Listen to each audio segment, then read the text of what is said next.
Students, आज हम आपका थर्ड चैप्टर शुरू कर रहे हैं। चैप्टर का नाम है जनगणना तथा प्रतिदर्श। जनगणना वर्ड तो आपने पहले भी सुना है, प्रतिदर्श शायद आपके लिए पहली बार है, लेकिन जब इसको आप इंग्लिश में सुनेंगे आपको इजी लगेगा। जनगणना तो सेंसस है, काउंटिंग, और प्रतिदर्श का मतलब है sample, sampling method. Sample word सुना है आपने, धीरे धीरे करके समझाते हैं आपको। सबसे पहले हमें इसमें ज़रूरत होगी समग्र या जनसंख्या वर्ड की, जो आपको मैंने फर्स्ट चैप्टर में लिखाया था कि समग्र क्या होता है। जनसंख्या समग्र का अर्थ होता है उन सब मदों का समूह जिसके विषय में हमें जानकारी प्राप्त करनी है।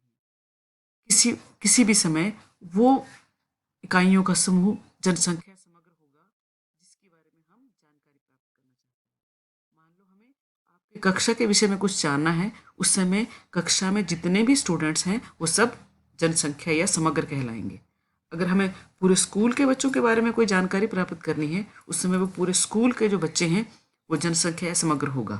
अगर पूरे देश के बारे में कुछ जानना है तो उस समय पूरे देश में जितनी जनसंख्या है वो सारे समग्र या जनसंख्या कहलाएगी। तो जिस समूह इकाइयों के समूह के बारे में हमें कुछ जानना है उस समय वो समूह जनसंख्या या समग्र होता है। जैसे ये चैप्टर है हमारा जनगणना और प्रतिदर्श, तो सबसे पहले हम ये जान लें कि जनगणना क्या होती है।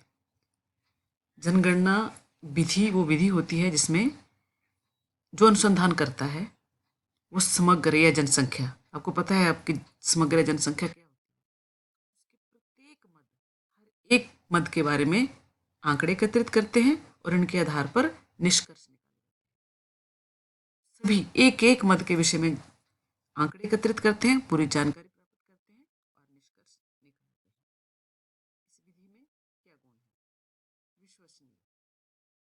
जनगणना विधि से जो हमें आंकड़े प्राप्त होते हैं वो शुद्ध होते हैं, विश्वसनीय होते हैं, क्योंकि हर एक व्यक्ति, हर एक मद से संबंधित आंकड़े एकत्रित किए होते हैं। दूसरी बात, पक्षपाती कम संभावना। अब एक एक व्यक्ति के संबंध में आंकड़े एकत्रित होंगे तो पक्षपात की संभावना कम रहती है। विस्तृत सूचना। जनगणना विधि में हम प्रत्येक मद के विषय में अनेक बातों के बारे में अध्ययन करते हैं। जैसे कि अगर हम किसी जनगणना के लिए कोई आता है तो हम पहले एक व्यक्ति का नाम पूछते हैं, फिर हम उसकी आयु पूछते हैं, फिर उसका एजुकेशन स्टेटस पूछते हैं, उसकी जॉब के बारे में पूछते हैं। हमें ये भी पता चलता है कि वो शहर में रहता है या गांव में रहता है। तो देखो, एक एक विषय में जानकारी प्राप्त करके, जनगणना करके बहुत सारे विषयों के बारे में जानकारी प्राप्त हो जाती है। विभिन्न विशेषताओं का क्या होता है कि जो जनगणना विधि होती है उसमें, क्योंकि हर एक मद के बारे में हम जानकारी प्राप्त कर रहे होते हैं, तो उसमें सैंपल मेथड नहीं चल सकता, प्रतिदर्श विधि, क्योंकि इसका प्रयोग करना मुश्किल हो जाएगा, क्योंकि उसमें कुछ एक इकाइयों को चुना जाता है। लेकिन जनगणना विधि में इसका प्रयोग सही रहता है। अप्रत्यक्ष जांच। जब हम जनगणना विधि में बहुत सारे पॉइंट्स को जानते हैं तो क्या होता है कि अनुसंधान के लिए बहुत फायदेमंद हो जाता है। जैसे हमने किसी व्यक्ति से पूछा कि उसकी आयु क्या है, उसकी क्वालिफिकेशन क्या है, वो क्या करता है, तो हमें पता चल जाएगा ना कि वो बेरोजगार है या कार्यरत है। सभी इन मतलब अदृश्य रूप से, अप्रत्यक्ष रूप से भी हम कई बातों के बारे में जानकारी जनगणना विधि से प्राप्त कर सकते हैं। अब जानते हैं कि इस विधि के अवगुण क्या है। वर्णन करेंगे आप इसका एक एक लाइन में, जो मैंने पॉइंट्स लिखे हैं। खर्चीली विधि। जनगणना विधि में खर्चा अधिक होता है, क्योंकि बहुत सारे लोग एक एक व्यक्ति के पास जाएंगे, एक एक मत के बारे में जानकारी प्राप्त करेंगे, तो धन तो अधिक व्यय होगा। दूसरी बात, अधिक मानव शक्ति, ज़्यादा मैन पावर लगेगी, बहुत सारे लोग लगेंगे बहुत सारे क्षेत्रों में जाने के लिए और जानकारी प्राप्त करने के लिए। तीसरा गुण इसका ये है कि अगर बहुत ज़्यादा विशाल अन्वेषण के लिए उपयुक्त नहीं है ये, क्योंकि बहुत सारे एरिया को अगर हम ले लेंगे तो उसकी जांच करने में बहुत मुश्किल आती है, क्योंकि इसमें हम बहुत सारी विशेषताओं को शामिल करते हैं। ये हुई आपकी जनगणना विधि। जैसे आपको कहा था प्रतिदर्श विधि, ये है आपका सैंपल मेथड। इसमें क्या करते हैं इस विधि में कि पूरे समूह में जो इकाइयां पूरे समूह का प्रतिनिधित्व करे उनके संबंध में आंकड़े एकत्रित करते हैं और निष्कर्ष निकाल लेते हैं। मतलब सभी इकाइयों के के बारे में आंकड़े एकत्रित नहीं करते, लेकिन उस समूह में जो प्रतिनिधित्व करे उन इकाइयों का। मान लो एक कक्षा के बारे में, एक कक्षा के विद्यार्थियों के बारे में किसी से जानकारी प्राप्त करनी होती है, तो हम क्या करते हैं, किसी एक बच्चे से पूछ के पता लगा लेते हैं कि इसमें कौन से गुण हैं। मान लो कि अगर हम कोई कल्चरल प्रोग्राम कर रहे हैं और हमें ये जानकारी प्राप्त करनी है कि कौन कौन बच्चा उसमें पार्टिसिपेट कर सकता है, तो हम किसी एक बच्चे से पूछेंगे और वो 4 बच्चों के नाम बताएगा, हम उन्हीं में से आंकड़े एकत्रित कर लेंगे। देखो एक एग्जाम्पल, डॉक्टर डॉक्टर अगर रोग का पता लगाता है तो कैसे लगाता है, सैंपल लेता है ना ब्लड की कुछ बूंदों का। आपका सारा ब्लड तो नहीं निकालता, वो कुछ बूंदें लेता है और उसी से वो पता लगा लेता है कि आपके शरीर में कौन सी समस्या है। देखो आपके घर में भी सैंपल मेथड प्रयोग होता है। आप पहले के ज़माने में खुले पतीले में चावल बनाते थे, तो आपकी मदर को कैसे पता चलता था कि चावल बन गए? तो वो क्या करते थे, 2 चावल के दाने लेके अपने हाथ से प्रेस करते थे और उनको पता चल जाता था कि सारे के सारे चावल पक चुके हैं। ये सैंपल मेथड था। एक फलों से भरी टोकरी होती है, तो एक उपभोक्ता जाता है और एक सेब काट के उसके टेस्ट के बारे में पता लगा लेता है और वो सेब खरीद लेता है। सारे के सारे उनको चखता नहीं है ना, तो ये मेथड क्या होता है, सैंपल मेथड या प्रतिदर्श विधि।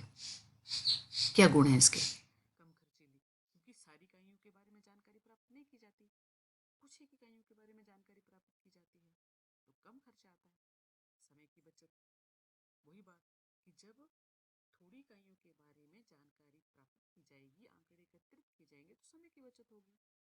गलती की पहचान, संख्याएं थोड़ी होंगी तो गलती की पहचान करने में दोबारा से उसको देखा जा सकता है।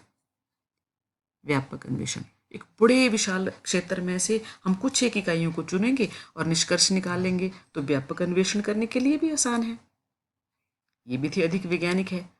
रोनाल्ड फिशर के अनुसार ये विधि अधिक वैज्ञानिक विधि है, क्योंकि इसके बहुत सारे मेथड हैं।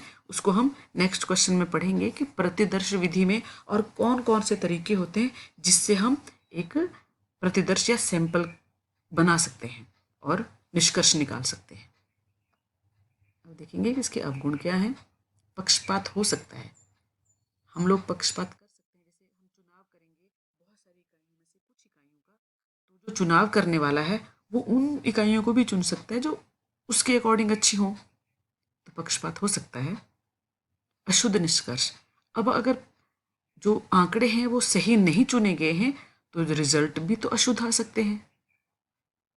कभी कभी संख्याएं बहुत कम होंगी तो प्रतिदर्श के चुनाव में कठिनाई आएगी, सैंपल नहीं बनाया जाएगा। मान लो कि हमें 3 बच्चों का चुनाव करना है 5 बच्चों में से, तो हम कौन सा मेथड अपनाएंगे, तो सैंपल बनाने में कठिनाई आती है।